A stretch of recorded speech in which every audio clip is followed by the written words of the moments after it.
Okay. All right, everybody. I just want to welcome everybody to the first of what hopefully is many virtual roundtable discussions. The purpose of this is to be able to facilitate some of the residents that have a difficult time coming to our meetings and catching up on some of the items. This way we can have a direct conversation with our town manager, chief of police. These are some of the essential people that I'm sure can answer a lot of the questions. I want to thank the manager and the chief for being here tonight and doing this. I'm just going to go over today's discussion is really going to focus primarily on safety, but of course there's no questions that are off the table, and we have the people to answer those here today. Sorry, I just had to run into the room. The way we're going to manage this, just because there's a lot of people over here and we don't want one or two people manipulating the entire meeting. When it's open up to questions, which will be very shortly, you'll just raise your hand and we'll unmute you. We'll ask the question and the appropriate parties can answer that, and we'll try to move on, and hopefully we'll try to get everybody in this meeting. So today's meeting again is focused on safety. The town has implemented a lot of different safety measures and initiatives. Some of them, I'll give you a brief rundown. Some of them are LPRs, which we've recently started installing on some of our strategic street ends, which are license plate readers. This will help our police department, solve a lot of the crimes and deal with, some of the things that have been happening here. Traffic mitigation and pedestrian projects. We'd love to talk about that tonight. I'm sure you've seen some of the things going on here in town throughout the residents. Those were created to make our residents safer as they walk the streets. ADA mats on the beach path. These are initiatives that nobody really even knows that we go ahead and do that. And that's obviously to create safer access for some of our residents to the beach. Full-time community safety officers. We've hired 3 of them. 2 of them are for the downtown district to try to make sure that everybody's safe, address the double parking issue, which has plagued us for many years. And 1 is for the beach to enforce our rules. We have a lot of laws and a lot of people complaining about it. But without the resources to go ahead and enforce it, we can make as many laws as we want. So these new resources will hopefully keep our town a lot safer. We've increased patrols. We've put speed radars in some locations throughout town. You'll see the beach path lighting going up right now. I think it's going to be done shortly. That's going to allow for residents to access the beach and walk down the beach when it's dark. That was one of our very important initiatives, and we're glad that's getting done. We're so happy to see it, and it'll open up the town in a whole new way. This meeting was very important because obviously what's been going on, a lot of the residents have had concerns for their own safety as well as the community. We have been working in close coordination with FHP, state officials, and that's why it's important that we have the manager and chief of police. We've increased patrols, and I'd like for him to talk about that in a second. And I know a lot of people are concerned about that. So for now, I will turn the floor over to the manager if you want to just open up. Mayor, thank you very much. It's Hector Gomez, Town Surfside Town Manager. Can you hear me? Yes. Loud and clear. Good. I just wanted to touch base. Yes, I like this. This is a good forum for us to be able to address residents in a more conversational dialogue, hopefully, on specific topics. I'm hoping that we can have recurring ones if this is a successful one. I could already off the top of my bat think of a building topic, perhaps, public works implementations, understanding our code. But for right now, we'll stick it to public safety and overall just safety around the town, which I do appreciate you hosting us. Just to touch base on a few of the projects, the Beach Path project, really redefining project. Couldn't figure out a better time for it to launch than with our daylight savings time occurring now, effective yesterday. We're almost done. The goal is to finish for November, and what it does, it redefines our biggest amenity, which is the beach, and our hard pack, so that we could use it during the early evening hours. And the idea is just to create a safety feature out there so that you could walk and visibly be able to feel safe and see and be safe. That goes as well with our evening time officers. Our officers have a route which involves going through the hard pack a few times during the night. So if you do see them, you're welcome. You're allowed to be there. Just wave them and wish us a good night. Other than that, we touch base on a few other topics. You mentioned the LPR readers. We picked the town commission approved 3 strategic locations for LPR readers, but they're not just LPR readers. They're also cameras. They're connected to a cloud system, and our dispatch has full access to them. So it allows us to have eyes out there even when we're not out there. But we have been out there more than usual, if you have noticed, Mayor and residents. We've implemented a few initiatives through our chief of the police, and I'll let him speak more to them. But it involves having our officers out there to the point where you see them and you interact with them. So it's definitely defining. We're trying to really anchor down the community policing parts of this. I'll let the chief of police speak more to that. This fiscal year 24, we're seeking to implement parking cameras in our parking lots. Security cameras in our parking lots, which helps with surveillance as well as mitigate some of the crimes that perhaps can happen in our parking lots, and just adds an extra surveillance in our parking lots. So that's something where we're seeking to implement for this fiscal year. We have implemented some radars all along Harding Avenue. We had a test pilot radar that was very successful, and now we're seeking to implement it along the corridor of Collins and Harding and a few other locations. And what we have noticed from that is, as soon as people see their own speed, perhaps unconsciously, subconsciously, you don't realize it, but the moment you see it, you consciously react. And people do slow down. So we've implemented one, and we're looking to implement a few more. They're really low-cost items that really do pay off. That's a little bit more than an introduction. If you want me to keep going, Mayor, I'll gladly keep going, or I could spare some of this for tell you what, I'll spare more for dialogue. I'll turn it over to the chief. I requested the chief to have some stats for us, just so that one thing is knowing you're doing something. The other thing is what numbers and what do they mean towards that something. So it is truly my pleasure to introduce our chief of police, Antonio Marciante. Thank you. Good evening, everybody. You hear me? Yep. Good. Good evening, Surfside. My name is Antonio Marciante. I'm the interim chief right now. I've been here a little over 5 years. I retired from the city of North Miami Beach after 29 years. I was the operations major there. And I'm very, very happy to be your interim chief right now. Just to talk about some of the things that are going on, just to add to the mayor and the town manager, after the horrible events on October 7th, a lot of focus of our police department has been on our Jewish community and our synagogues. We have been in touch with our federal, state, and local partners. I can tell you that our partners just north of us, Bal Harbor and Bay Harbor Islands, have been absolutely amazing in dealing with some of the patrol tactics and some of the protection details that we have set up. The Florida Highway Patrol has been outstanding.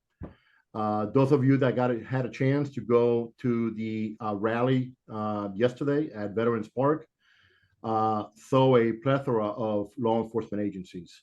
We have requested assistance and received assistance from 7 other departments to provide a very, very safe event. And it was attended by right around 450 to 500 people.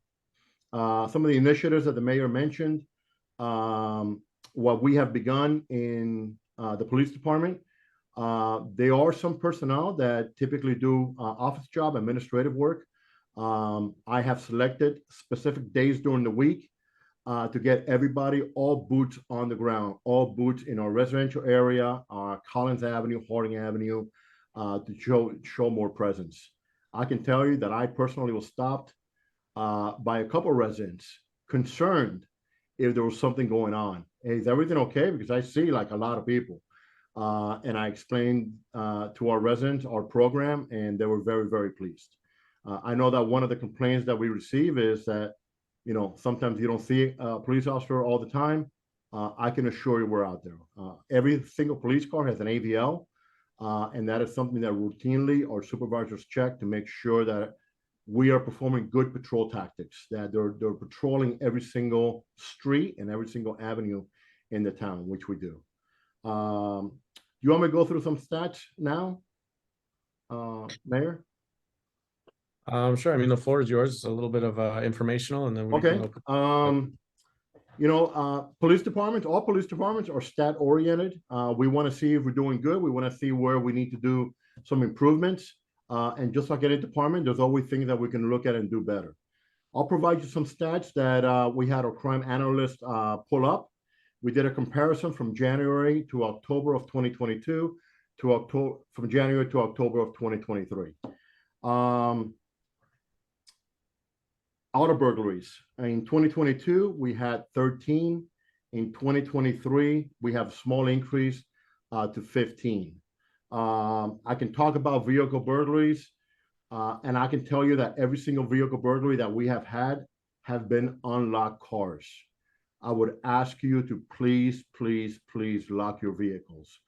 I'm sure you've seen news outlets and groups, and they're organized groups of kids or juveniles that go into a residential area. They have to look at one thing and one thing only: the position of your mirrors. If your mirrors are out, that means that your doors are locked, and they very easily can commit a vehicle burglary. Frauds, we do get a number of that. We actually have a 38% decrease from 2022 to 2023. Auto thefts.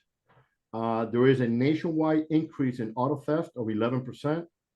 City of Miami has seen a 23% increase. Broward Sheriff's Office has seen a 16% increase.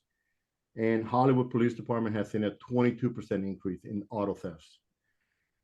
From comparing 2022 to 2023, we have seen a 42% decrease in auto thefts. Bicycle theft. I know that is a hot topic with a lot of our residents, and we do have an increase. In 2022, we have 21 bicycle theft. In 2023, we have had 30. I can tell you that most bicycle thefts that we have had have been unlocked bicycles.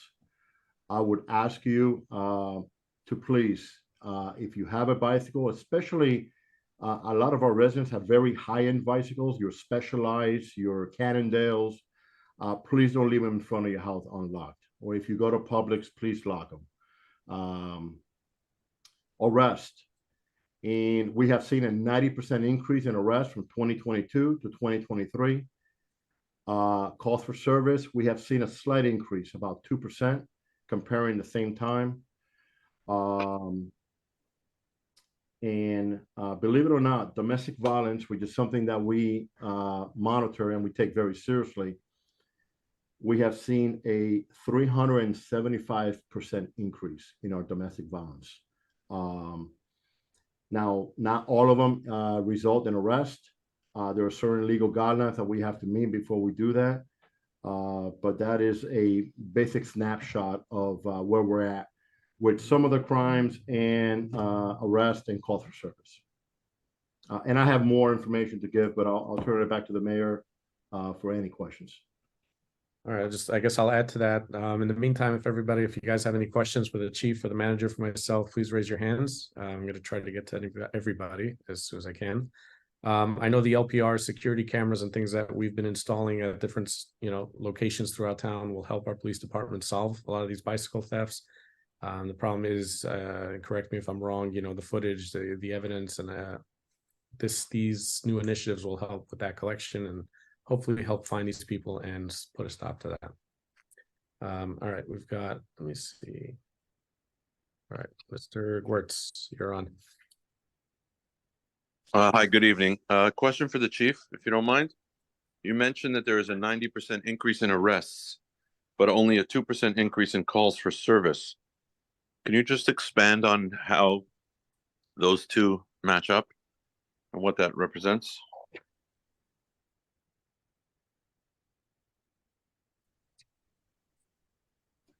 Absolutely. I can tell you some of the arrests. We are a very traffic-oriented department.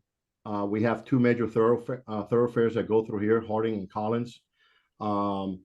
A number of arrests that we make are traffic-oriented, so they're not calls for service. They're actually self-initiated calls that our officers take. Now, I don't have a breakdown of every single arrest, but I can tell you that some of those arrests are going to be self-initiated by our officers. Got it. Thanks. Right, yeah, in response to that, we see the reports every week. We're limited in some of the details. A lot of it's still kept private, but yeah, there are a lot of calls that our officers are being proactive, and some of them end in arrest. A lot of them end in arrest, and I would say that's the majority of the calls that we're looking at. Mrs. Salzauer. Salzauer, you're gonna have to unmute yourself. Hi, yeah, we used to have, there were cameras in town years ago. They were removed. There were constitutional problems with it. There was also, it was not cost effective. People were very easy to dispute. They weren't driving the car, whatever it was. They were considered a complete waste, and we paid for them, and then we paid to have them removed. A lot of residents have actually asked me when they got that about the Big Brother impact of it.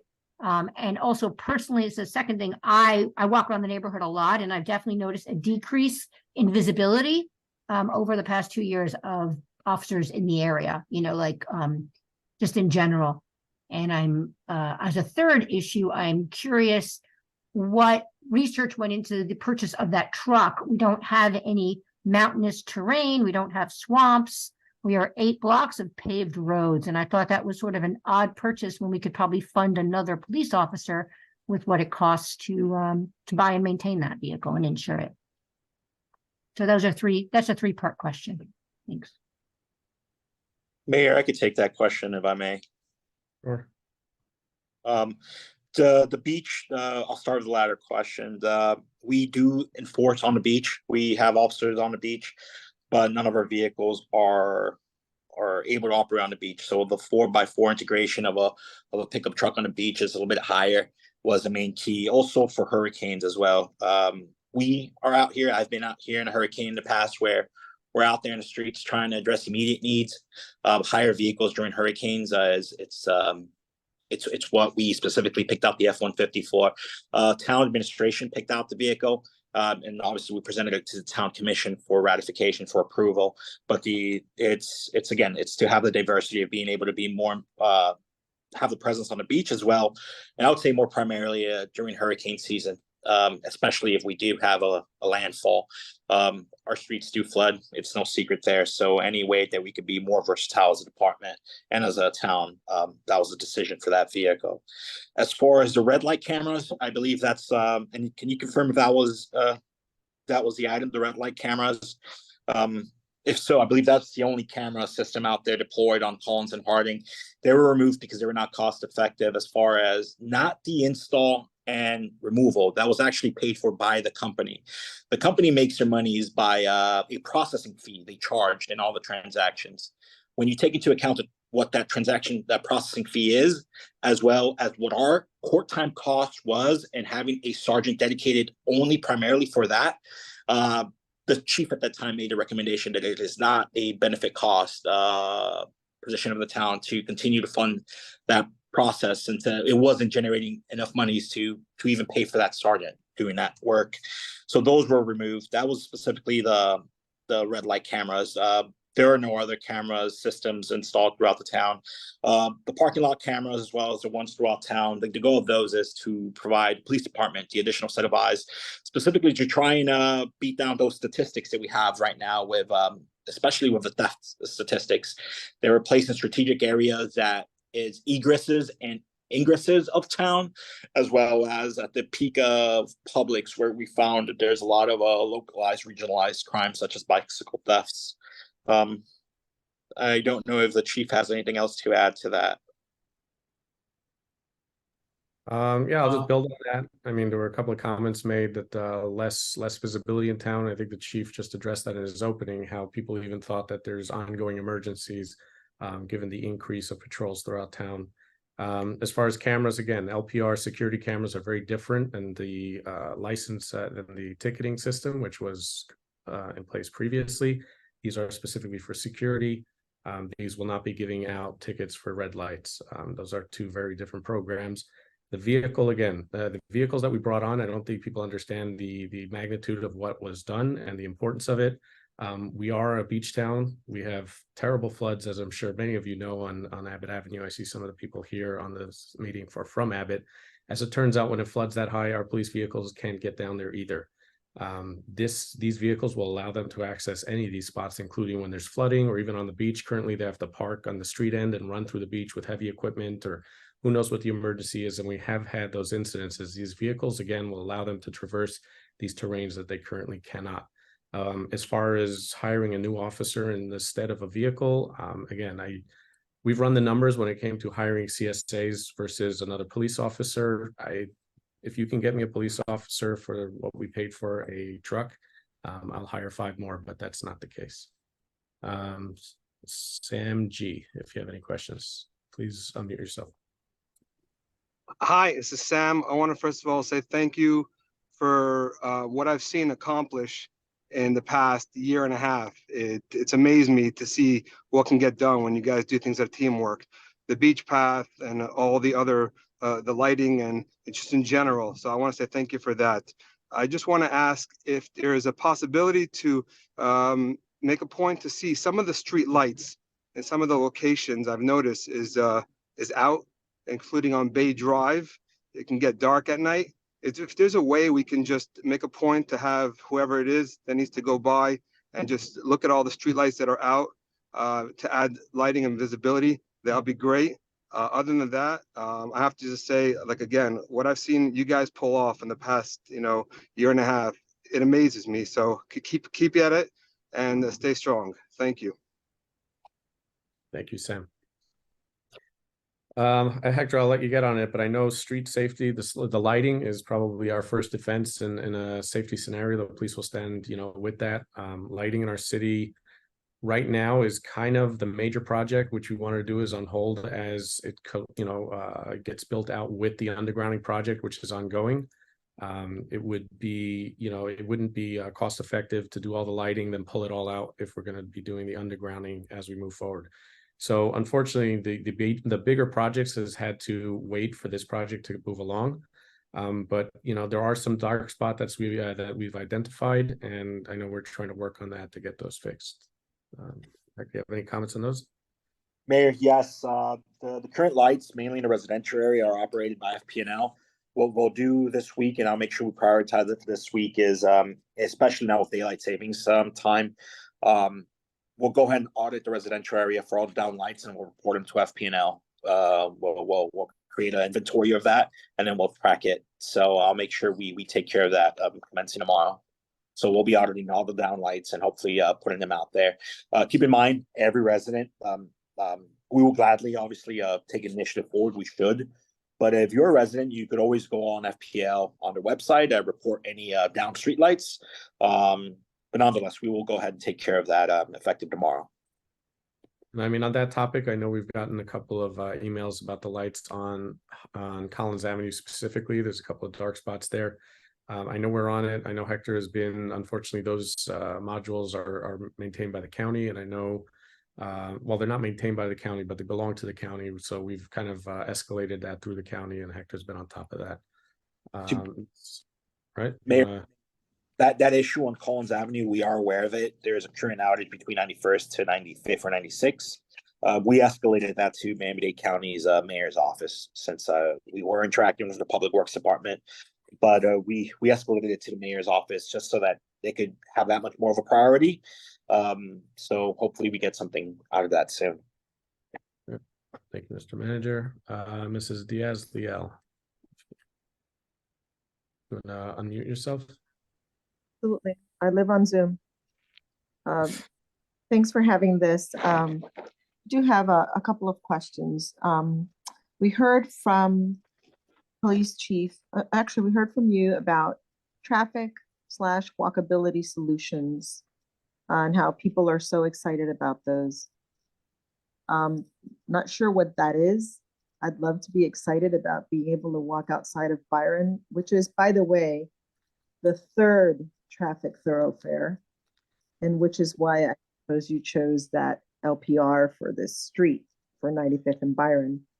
So if you can provide some color on what those walkability solutions are for us, I specifically speak of Byron. I have seen nothing. I would appreciate that. Second question, on the LPR, as you said, you're using a cloud system. I guess my real question is, how will you monitor them? That's got to be a ton of footage.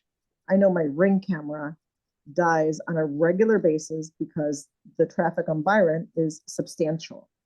So unless you have somebody there looking at that camera on a regular basis, that doesn't seem like a proactive, or it would look like reactive, like somebody steals a car, then let's look there.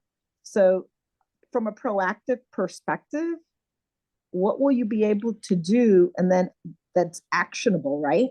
Because you can see something, you're going to see 5,000 cement trucks that could run over the next cat or a kid.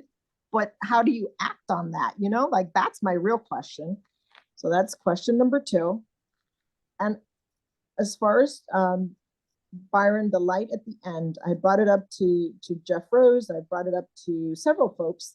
And I thought it was in the works that you were going to shutter the light so that people don't go, hot dang, the light is green. I can go 80 to get to that light. They do that from 95th to 96. And so that I've not seen that done. I'm wondering, is there like a real problem with getting that done? Is that like super expensive? Is that not a priority? So that would be my last question. Thank you, Clara. I guess I'll touch on, I'll give the quick overview and I'll let the manager and the chief get into some of them if they want. 3-part question, traffic and pedestrian, what are some of the projects we've done? I'm glad you brought that up. I know we've sent out an email about that. It's been in the Gazette. Primarily, again, the big walkability pedestrian project is ongoing. Currently, there is the traffic study, which went on for many, many months as per, the requirements for government in order for us to submit to the county our the projects that we wanted to do in our initiatives.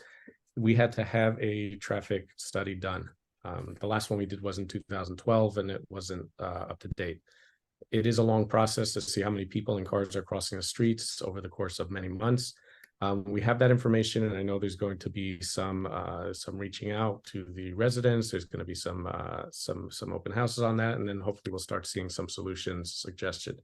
What we've done in the meantime, though, is we identified certain areas in town, for example, where the intersections were too large, or the intersections, the corners were too rounded, which meant that the stop sign was so far back that when the cars would proceed forward into the intersection, at that point, they were already at higher speeds because the stop sign was so far back.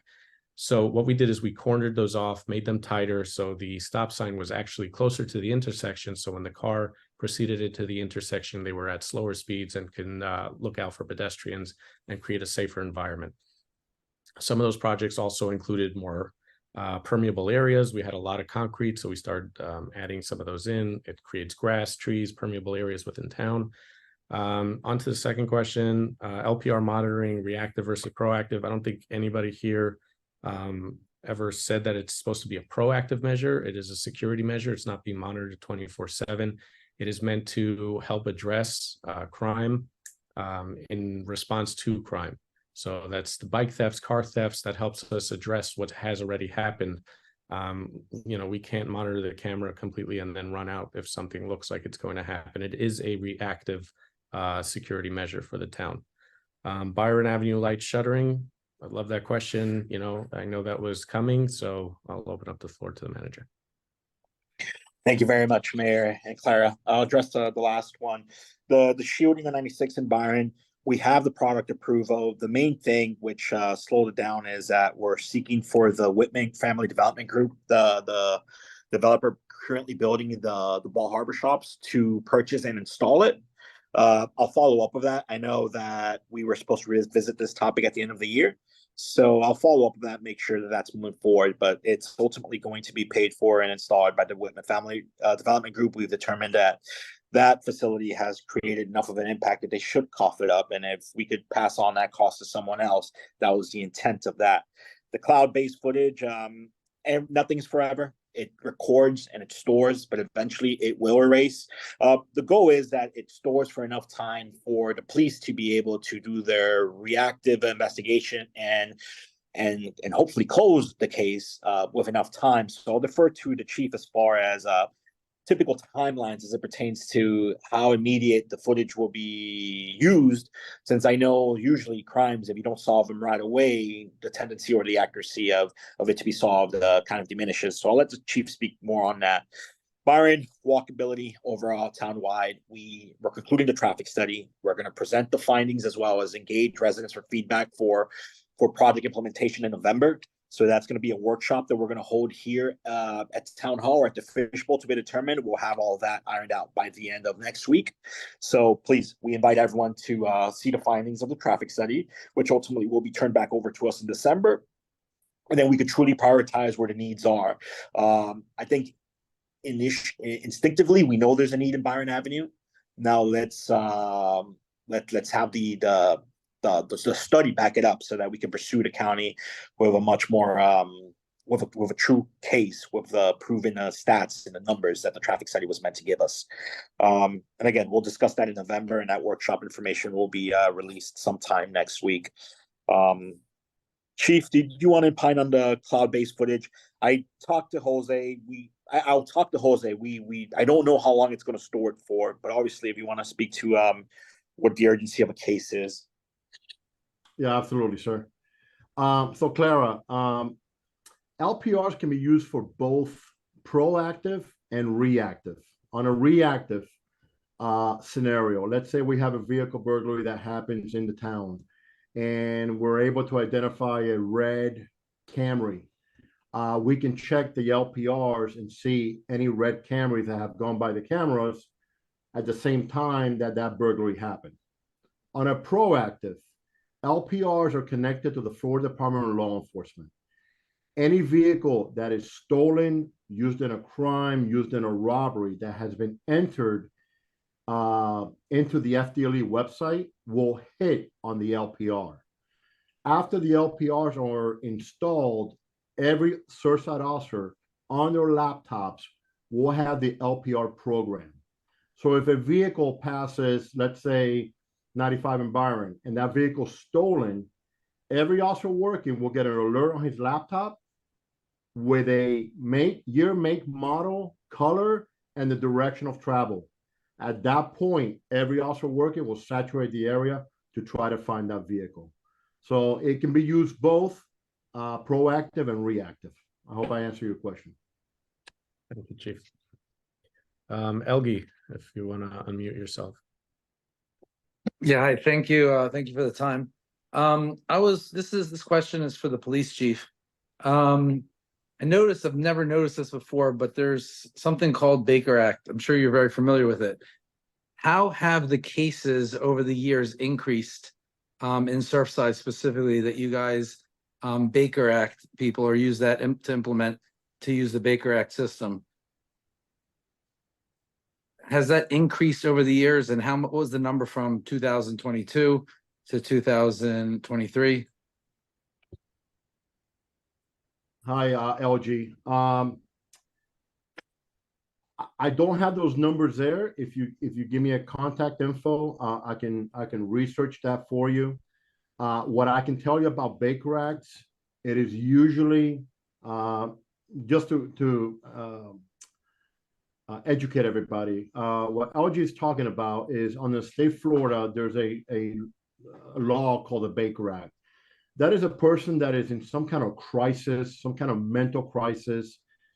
And if the officer is able to determine that that person is either a harm to themselves or a harm to others, then we can physically take that person and take him to a Baker Act facility, typically a hospital. The closest one to us is Mount Sinai or Aventura, just north of us. At that point, the person will get whatever clinical help they will get. And after that time, it's really out of our hands. We typically see the same people, the same people go through that. I don't have numbers whether we handle our good share. Some people that we handle often is some of our transients or some of our homeless people that pass through. If we make contact with them and they meet that criteria, they're in crisis, they haven't taken their medication, and they fit under the Baker Act, then we'll go ahead and Baker Act them, for lack of a better term. But LG, if you give me your contact information, I can get those numbers for you. Thanks, Chief. Mitchell Gottlieb. Unmute yourself. Yes, can I be heard? Yes, we hear you, Mitch. Okay, so first time joining one of these, I appreciate it. I normally don't come to the town meetings, and I see that there's a lot of action going on, and we got some good people in town, and I appreciate the hard work. So my concern, let's call it, it's a question and a concern. You know, I'm not going to get into the reason for the concern. It should be quite obvious, but you know, in the state of current affairs of the country and the world, being that there are quite a bit of Shuls in the community and a lot of Orthodox Jews, I'm going to call them soft targets. I'm ex-military. And, you know, we understand that people are free to roam in our country with a lot of people crossing our border, 600,000, what they call gotaways. That's people that they don't even know who came over. You know, my thoughts are that certainly there could be operatives trained that could hit soft targets, and with unfortunate high-powered rifles that are not semi-auto. They already modified them. What is the preparation, not just with Surfside, possibly Bow Bay, Surfside, even Miami Beach, that if something occurred in that magnitude, similar to what we saw in Israel, maybe not as coordinated, but certainly a bus 15, 10 guys, 20 guys came out with automatic weapons, started banging people out, God forbid. What type of reaction are our police officers properly armed? Is there any type of coordination going on between the law enforcement, the local FBI, etc.? Thanks, Mitch. I'm gonna let the chief handle that one, so I don't give out any information I'm not supposed to. Hi, Mitch. How are you? Yeah, I'm going to answer this very carefully. We do receive pretty constant briefings from our federal and state partners. As far as the Surfside Police Department, I can tell you, with the approval of the mayor and the town manager, we have begun a patrol rifle program. I'm not gonna. I hope you understand. I won't be able to let you know how many of our officers are patrol rifle certified, but we have a good amount. At the middle of this month, and our officers go through annual active shooter training, and we have active shooter training actually scheduled to start November 14th. Every single officer and civilian that we have at the police department go through that training. And we have another agency very near to us that is going to join us in that training, so we can coordinate those tactics. I hope I answered the question. It'd be difficult to answer the question without a lot of details, but I could tell you, Mitch, you know, being on the inside, seeing how they train, how often, you know, the level of training that comes in here. We have some really good people here. Mr. Frank. So I want to just respond over it. I appreciate that. That is certainly enough information. The real question of concern is that there is a definite understanding of possibilities. You know, we pray for the best, but we should plan for the worst. That's just the reality of life. Thank you. Thank you, Mitch. Thank you. Frank McBride, hold on. All right. Good evening. Good evening. Late in August at Ruth K. Broad, Bay Harbor, the school board conducted a mock drill for active shooter. How many of Surfside officers participated in that drill? And did they feel confident that they knew the floor plan of the school in case that we hope and we know that there will never be an incident at Bay Harbor?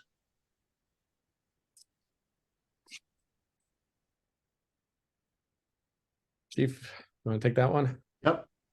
Good evening, Frank. Yeah, the training was attended by Surfside officers. We also have training. We also have training at some of our high profile locations in Surfside. I hope you understand. I just can't shed that information with you. What was the second part of the question? I think you want to know how familiar are they with the school layout? Oh, yeah, thank you. So every officer in Surfside, we actually implemented that late last year. On their laptops, they have every diagram. They have the diagram for Ruth K. They have the new diagram for the school at the shul, and they have the diagram for Young Israel. And they have the diagram, obviously, for Town Hall. What we try to do is we try to prepare our officers with as much information as possible.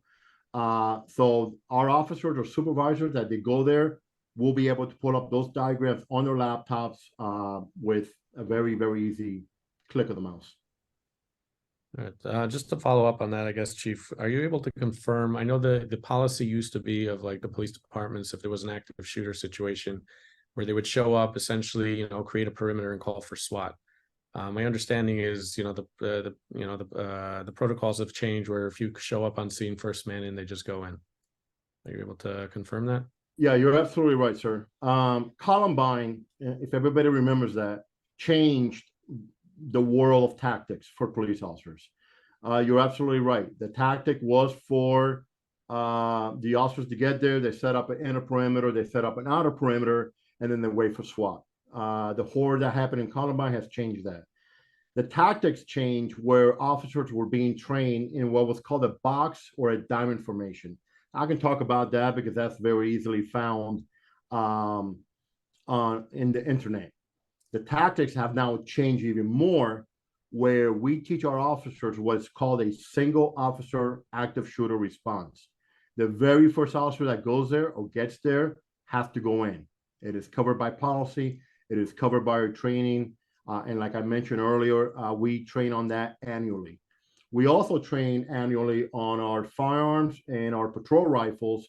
And obviously we encompass active shooter training with those other tactics.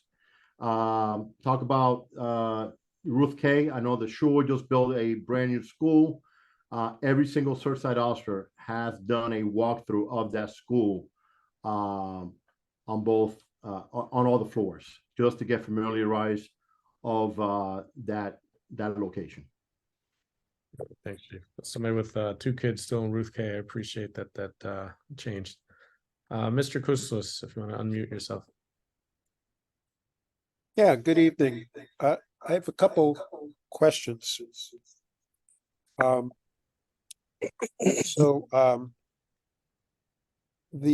first pertains to the streetlight thing from earlier. Somebody had mentioned the dark streets, and I'm not talking about the where lights are out, actually. I'm not, you know, a bird bulb or whatever. That's an obvious one.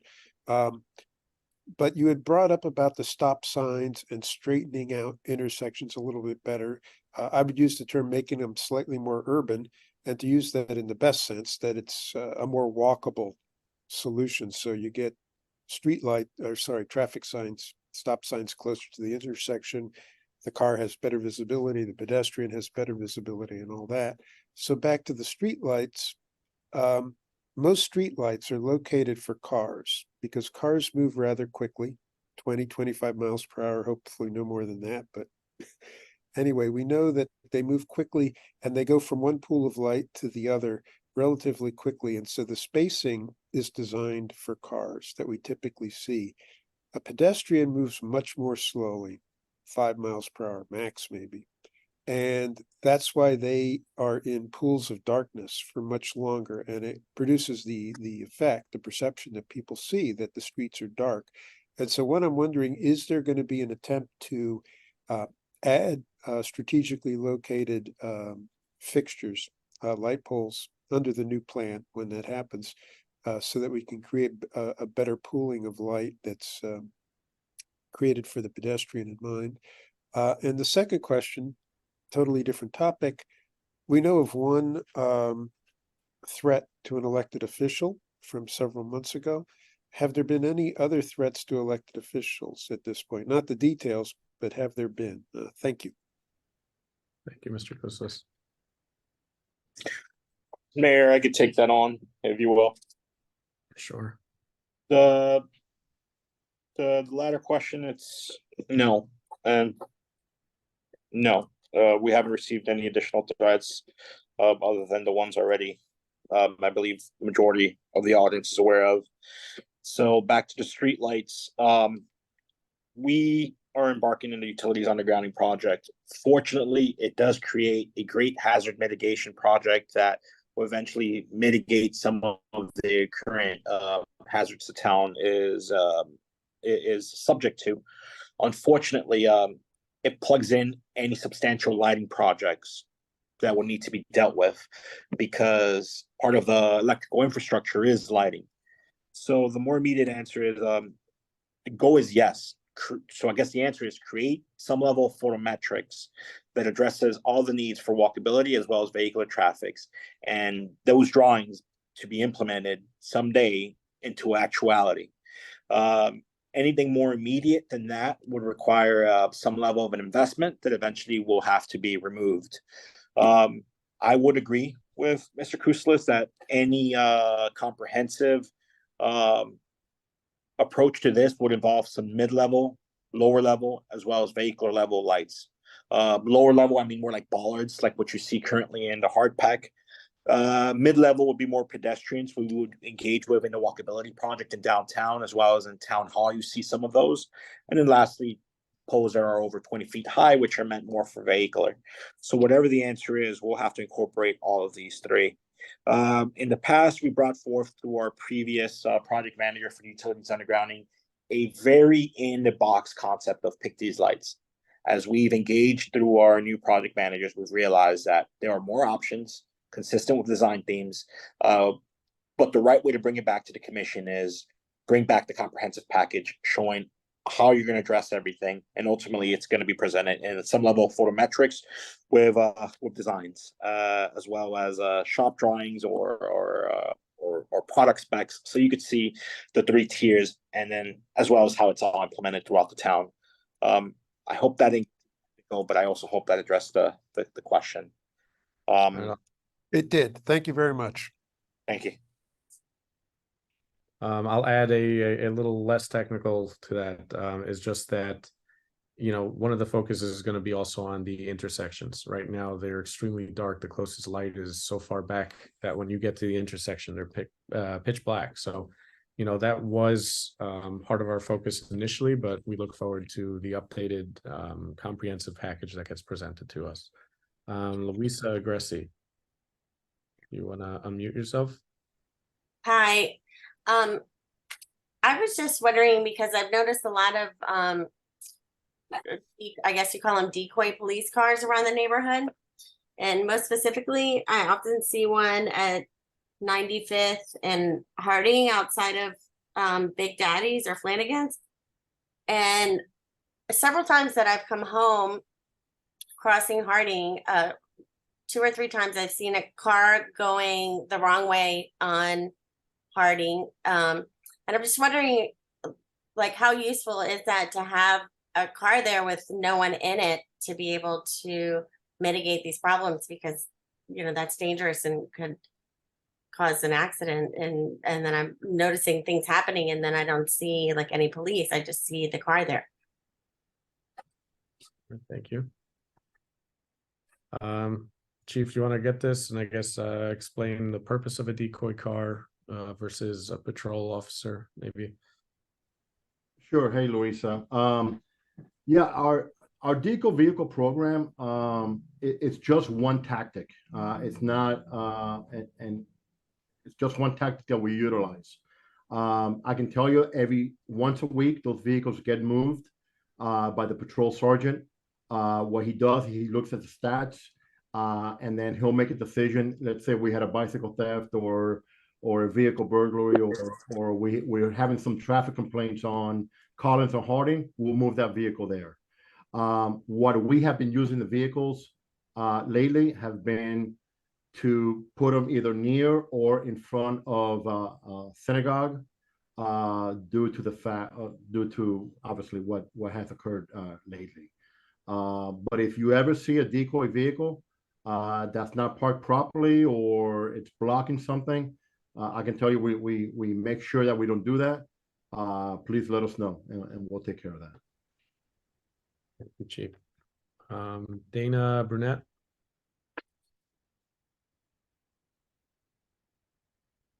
Dana, if you want to unmute yourself. Hello? Hello. Yes, Yeah. you hear me? Yeah. Okay, yes. I wanted to know what the police or the town is gonna do with the speeding of the cars on 88th Street. No one or almost like 90% of the cars that are driving, they don't stop at the stop signs. When they were placed a couple of years ago, at the beginning, the police was informing those stop signs, but I think recently or for a while, no one is making citations or anything about that. Not only the traffic has increased a lot with all the construction and everything, but more families are moving, with kids are playing on the street. I've been living here 23 years, and this is going out of hand. No one is stopping at the stop signs, and they are just turning in every corner like a race car. So I just wanted to know what is going to be what the city is going to do about that. Thank you. Thank you, Dan. Mayor, can I take that on, and then I'll seek the chief to assist me with the enforcement part. But a few years ago, 88th Street had various stop signs installed. We mitigated through different phases of it where they turned to yield and they went back to stop. But ultimately, I think the word has gotten out that a lot of those are not enforceable since they were installed without county approval. One of the things we're trying to obtain from the traffic study is the county approval of these, again, through a different perspective, rather than a traffic warrant study. We're trying to present it from a safety approach. Additionally, we're trying to see if we can do some traffic modification implementations on 88th Street to see if they could create some level of deterrent from speeding, as far as having an obstacle, perhaps like a roundabout. That's something that's going to be explored in a traffic study as well. The speed limit in the town is posted as 20 miles per hour, but the county regulates it out here at 25 miles per hour. So there's a certain level of visualization there of what it says, what it looks like, and then what its actuality. But I'll let the chief speak more to the enforcement of this. This is we're trying to get the speed limit properly reduced to 20 miles per hour. I feel like that's what we need down here. Quite frankly, it should be 15, but the county standards only allows us to do 25 miles an hour. Nonetheless, again, that's one of the things we're trying to see from the traffic study to justify a 20 miles per hour speed limit. So that's why holistically we see this traffic study as a big thing. We're trying to address certain things we've implemented that we feel are right, but how do we convince the county? So then a lot of these, we're trying to get the statistics and the tools and the studies in place so that we could prove and plead our case to the county. I'll defer to the chief regarding the enforcement on 88th Street if he can assist me. Yeah, absolutely. Dana, thank you very much for bringing this to our attention. I've jotted it down, and I can assure you that you will see enforcement there. We recently received a complaint of vehicles heading northbound on Byron and making a left because they don't want to go around that roundabout. Our traffic officers went out there, and there was actually one specific vehicle that kept making that same violation. That vehicle was stopped and cited. So thank you again. Thank you for bringing this to our attention. We'll take care of this. All right, thanks again, Deborah. These are, my first meeting with the county mayor that I had when I was first elected. The topic of the discussion was making these enforcement items that we had put in the past previously. As the town manager stated, a lot of these stop signs were not put in through the correct process, which means they're not enforceable. So the police officers can't give tickets for that. But the speed limit you see in town, again, is not enforceable because hasn't been approved by the county who controls the roads. That is, has been one of the priorities about pedestrian safety, which is something that we wanted to address while we were here. That was the first topic of discussion with the county mayor. We're hoping, as the town manager said, that this traffic study that we have completed, and when we present the plan, will give us the what we need for the county to actually approve that, and we can finally implement it and enforce it. I'm going to try to move along a little quickly. We're running a little late. We still have a couple of questions. Deborah, if you want to unmute yourself. Good evening, everyone. Thank you. I have a quick question. Sure. For years, we've been having issues with urine, trash, being left along the sides, the right of way, but in front of our home, around our home. And, with the increased amount of construction in the neighborhood, I'm just really kind of sick of picking up bottles full of urine, literally all around our yard. One time there was even a backpack that was within our property with a knife. And I hate to say this, but I don't know the nice word to say it. I'm not going to say it. But anyways, I understand that there's construction, but I feel like something has to be done about this because it's not fair to anyone, no matter what neighborhood you live in. So I wonder if the town can implement safety rules to really have control of the people that are working in the neighborhood, and also the parking, because they're taking up a lot of parking spaces of the residential area. I know that years ago, the Planning and Zoning Board had implemented a system where if there were construction sites in the neighborhood, that people would have to wear identifiable shirts, so people knew where they were working.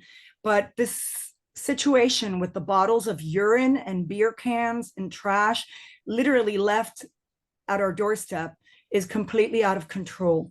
So I wonder if you could do anything about this, because I feel like it's a safety issue at this point. Thank you so much. And no disrespect to anyone, but whether it's construction work or whoever it is, it's really a violation. And I shouldn't have to be cleaning up people's, things. Anyways, thank you so much. And God bless everyone. All right, so I'll speak to that first part. Is surprisingly, the commission had to actually create and implement legislation for no urinating or defecating in public.